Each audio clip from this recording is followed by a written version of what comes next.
More complaints against the Fullerton Police Department tonight. Some people say officers there went way overboard during a protest this weekend. KCAL 9's Stacey Butler has that story.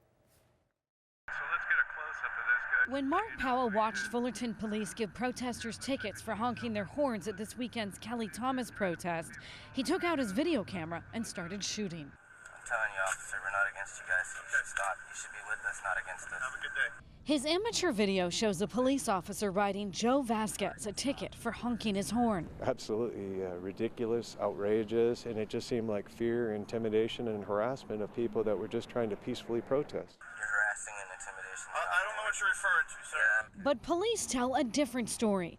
They say since the Saturday protest to the death of Kelly Thomas began, they've received dozens of complaints from business owners and residents that the honking is becoming disruptive and excessive. We began having our officers cite the people who were, again, not merely honking on their horns, but leaning on their horns for long periods of time, for blocks and blocks, to issue citations. Police spokesperson Sergeant Andrew Goodrich says drivers have complained some protesters have become more aggressive. He says when a captain specifically warned this protester not to lean on his horn. That subject got into his car and then did the exact thing that the captain explained to him that the police department was trying to not have happen. Residents who live nearby told us every Saturday they hear the honking. I think anything can happen.